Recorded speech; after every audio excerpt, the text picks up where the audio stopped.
தமிழகம் எங்கும் கிளைகளை கொண்ட Annamal institute of hotel management and hospital management படிப்பில் சேர்வதற்கான அட்மிஷன் நடைபெறுகிறது.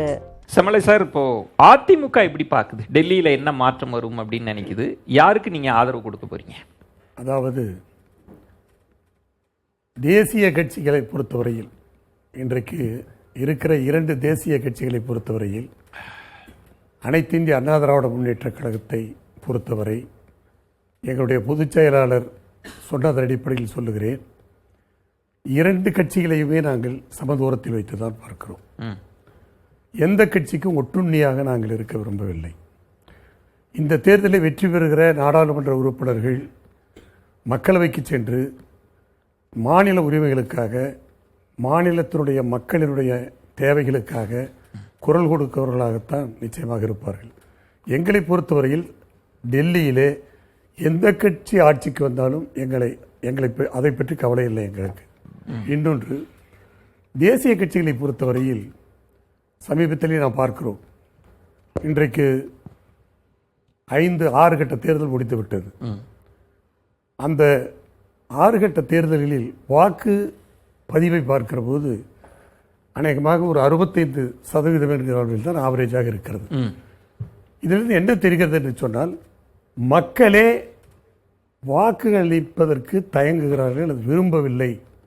அதற்கு காரணம் அரசியல் தலைவர்களாக அல்லது அரசியல் கட்சி நடவடிக்கையில் இருக்கிறதோ என்ற அந்த ஐயப்பாடு எனக்கு இருக்கிறது. காரணம், நம்முடைய சகோதரர் கோபன் அவர்கள் கூட சொன்னார்கள், அதாவது அதிமுகவை பொறுத்தவரையில் கூட்டணி இங்கு அவர்களுக்கு அமையவில்லை என்று சொல்லுகிறார்கள். எங்களுக்கு கூட்டணியை பற்றி கவலையே இல்லை. காரணம், 2014 இதே நாடாளுமன்றத்திலே 45% வாக்குகளை வாங்கிய பெரிய இயக்கம், அது சபீர் சாரே அவர்கள் ஒத்துக்கொண்டார்கள், பெரிய கட்சி என்று. அதாவது இந்த தேர்தலை பொறுத்தவரையில் உன்னிப்பாக நான் கவனித்தால் ஹிட்லர் காலத்திலே ஒரு கோயாபிள்ஸை தான் பார்த்தோம். ஆனால் இந்த தேர்தலில் இந்த தேசிய கட்சிகளிலே பல கோயாபிள்ஸ்கள் உருவாக்கிவிட்டார்கள். அவருடைய பேச்சுக்கள் அப்படித்தான் இருந்தது. இன்றைக்கு கூட்டணி வலுவாக இருக்கிறது என்று சபீர் கூட சொன்னார், ஆச்சரியப்பட்டேன். அதாவது தேசிய அளவிலே அந்த கூட்டணி இருக்கிறது என்று சொன்னால் நான் கேட்கிறேன், அது எங்கே பலமாக இருக்கிறது? அந்த கூட்டணியினுடைய நிலை என்ன? கேரளாவிலே காங்கிரஸ் கட்சி இல்லாத ஒரு கூட்டணி இருப்பது சரியில்லை என்று சொன்ன அந்த கட்சியினுடைய தலைவர் ராகுல் காந்தி போட்டியிடுகிறார். ஆனால் சிபிஐ அங்கே போட்டியிடுகிறது, அவரை எதிர்த்து போட்டியிடுகிறது.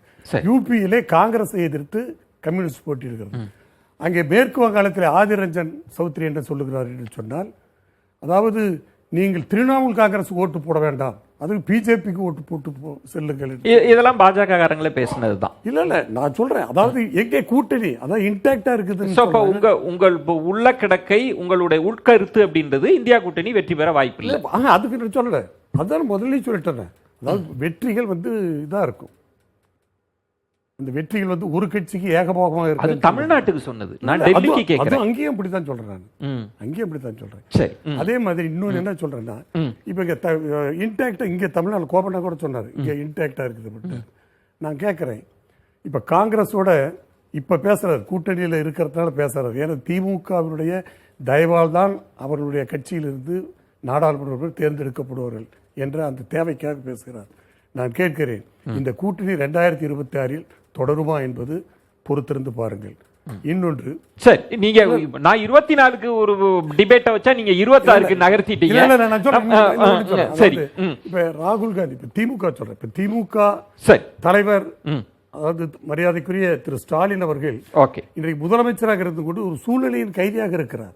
தமிழகம் எங்கும் கிளைகளை கொண்ட Annamal institute of hotel management and hospital management படிப்பில் சேர்வதற்கான அட்மிஷன் நடைபெறுகிறது.